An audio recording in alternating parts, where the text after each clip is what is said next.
السلام علیکم ناظرین، آج کی اہم خبر۔ سعودی عرب نے فلسطینی ریاست کے قیام کے لیے بین الاقوامی سطح پر سفارتی کوششوں کی قیادت کا اعلان کیا ہے۔ اس سلسلے میں سعودی وزیر خارجہ شہزادہ فیصل بن فرحان کی قیادت میں ایک اعلیٰ سطح عرب وفد نے فلسطینی اتھارٹی کے ساتھ ملاقات کی منصوبہ بندی کی تھی، جس میں متحدہ عرب امارات، مصر، اردن، قطر اور ترکی کے وزرائے خارجہ شامل تھے۔ تاہم اسرائیل نے اس وفد کو رام اللہ میں فلسطینی اتھارٹی سے ملاقات کی اجازت دینے سے انکار کر دیا ہے۔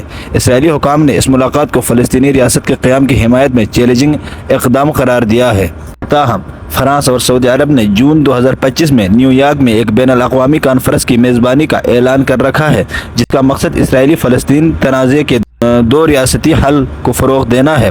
فرانسیسی صدر ایمانوئل میکرون نے اس کانفرنس کے ذریعے فلسطینی ریاست کے قیام کی حمایت کا اعادہ کیا ہے۔ یہ کانفرنس 17 سے 20 جون 2025 کے درمیان منعقد ہونے والی ہے۔ اس کے علاوہ 26 مئی 2025 کو فلسطینی وفد نے عالمی ادارہ صحت WHO کی سالانہ اسمبلی میں پہلی بار اپنا پرچم بلند کیا ہے۔ یہ اقدام چین، پاکستان اور سعودی عرب سمیت دیگر ممالک کی حمایت سے ممکن ہوا ہے۔ اس قرارداد کے حق میں 95 ووٹ آئے، جبکہ اسرائیل، ہنگری، چیک جمہوریہ اور جرمنی نے مخالفت کی۔ یہ پیشرفت فلسطینی ریاست کے بین الاقوامی سطح پر تسلیم کیے جانے کی جانب ایک اہم قدم ہے۔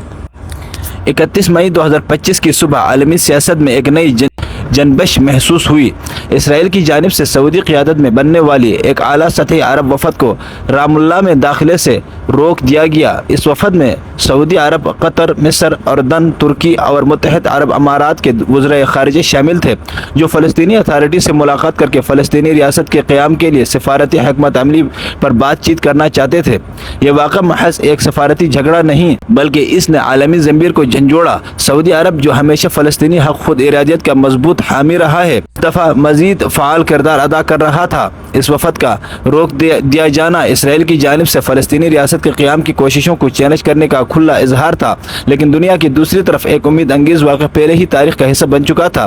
5 دن قبل 26 مئی 2025 کو جنیوا میں عالمی ادارہ صحت کی سالانہ اسمبلی کے دوران ایک قابل ذکر لمحہ رقم ہوا ہے۔ پہلی بار فلسطین کا پرچم عالمی ادارہ صحت میں باضابطہ طور پر بلند کیا گیا۔ یہ صرف ایک پرچم نہیں تھا، بلکہ یہ فلسطینی عوام کی وجود، ان کی جدوجہد اور ان کے خوابوں کی علامت تھا۔ فلسطین کے اس پیش رفت کے پیچھے چین، پاکستان، سعودی عرب اور دیگر کئی ممالک کی مشترکہ سفارتی کوششیں تھیں۔ قرارداد کے حق میں 95 ممالک نے ووٹ دیا، جنہوں نے فلسطینی عوام کے ساتھ یکجہتی کا عمل مظاہرہ کیا۔ صرف 4 ممالک نے مخالفت کی: اسرائیل، ہنگری، چیک جمہوریہ اور جرمنی۔ بقیہ 27 ممالک نے ووٹنگ میں حصہ نہیں لیا۔ فلسطینی سفیر ابراہیم قریشی نے اس لمحے کو عالمی سطح پر ہمارے وجود کی تصدیق قرار دیا۔ یہ دونوں واقعات، ایک رکاوٹ اور ایک کامیابی، در حقیقت ایک ہی کہانی کا حصہ ہیں۔ ایک طرف فلسطین کی سفارتی راہوں میں رکاوٹیں اور دوسری جانب بین الاقوامی پلیٹ فارمز پر پہچان اور عزت کا بڑھتا ہوا احساس۔ یہ کہانی ختم نہیں ہوئی، بلکہ دنیا بھر کے لاکھوں دلوں میں یہ تحریک بن چکی ہے کہ فلسطین صرف ایک سرزمین نہیں، بلکہ حوصلے، مزاحمت اور امن کی تمنا کا نام ہے۔